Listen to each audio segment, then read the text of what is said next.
আমি ডক্টর ইউনূস সহ যারা আছেন তাদেরকে ধন্যবাদ দিই। ভালো বিচার। এটা যদি না হতো তাহলে এই সরকারের উপরে মানুষ কোনোই আস্থা রাখতে পারত না, কারণ এদের ব্যর্থতার কোনো সীমা নেই। এরা কোনো জিনিস ঠিক মতো সোজা করতে পারেনি, দাঁড় করাতে পারেনি, নিয়ম শৃঙ্খলা আনতে পারেনি। কিন্তু চলে যে যাবে সেইটা আর একটা দিক হচ্ছে, যদি যেহেতু ছেড়ে যাবে হাতে বলে ছেড়েই যখন দেবো তখন যেদিকে ইচ্ছা সেদিকে যাকে আবার করা যাচ্ছে।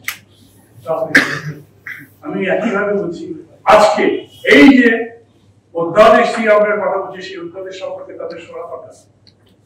আমি বলছি যারা দলিল হায়দার ও ফয়েজ তৈয়বকে পারলে আজকের এই পুরো অনুষ্ঠানটা কিন্তু আমরা ভিডিও করছি, এই ভিডিও আমি তাদের কাছে পাঠিয়ে দেবো একটা করে, তারা দেখুন, শুনুন।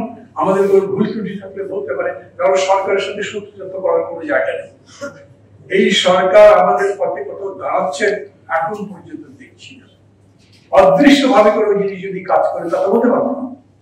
এর মধ্যে যদি কোনো আন্তর্জাতিক চক্র থাকে, এর মধ্যে যদি কোনো ভূ রাজনীতির ব্যাপার থাকে, যেটাকে আমরা জিও পলিটিক্স আর বলি, অন্যদের স্বার্থ থাকে, সেটা আমি বলতে পারবো না। কিন্তু সেটা বাদ দিলে আমি মনে করি এই সরকার ও সরকারের পক্ষ থেকে ক্ষমতাকে দীর্ঘায়ু করার জন্য, দীর্ঘস্থায়ী করার জন্য কোন রকম বিশেষ বেশ কিছু ব্যাপারে এইরকম পার্থক্য তৈরি হয়েছে যে আমি জানি না এগুলো নিষ্পত্তি কিরকম হয়ে হবে। এখন পিয়ার হবে কি হবে না, আমি বলবো হবে, নদী ভাই বলবে দরকার নেই। কি দাঁড়াবে? দরকার নেই কেন থাকবে, কারণ ঐক্যমত্য না হলে প্রফেসর ইউনূস বলেছেন কোনো কিছু আমি চাপিয়ে দেবো। সো এনিওয়ান যদি বলে no I will support this, তাহলে এটা কাজ করবে।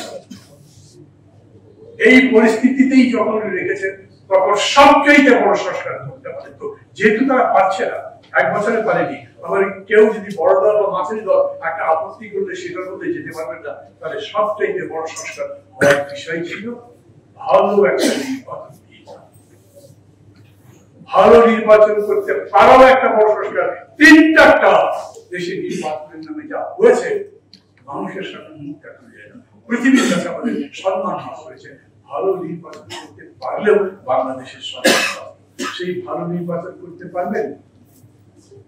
এই যে একটু আগে বললাম, যেটা পাটগ্রামে হয়েছে, যেটা ব্রাহ্মণবাড়িয়াতে হয়েছে, যেটা বরিশালে হয়েছে, বিভিন্ন জায়গায় যেই ধরনের মহোক্রাসি চলছে, এটা বন্ধ করতে না পারলে সুস্থ নির্বাচন হতে কি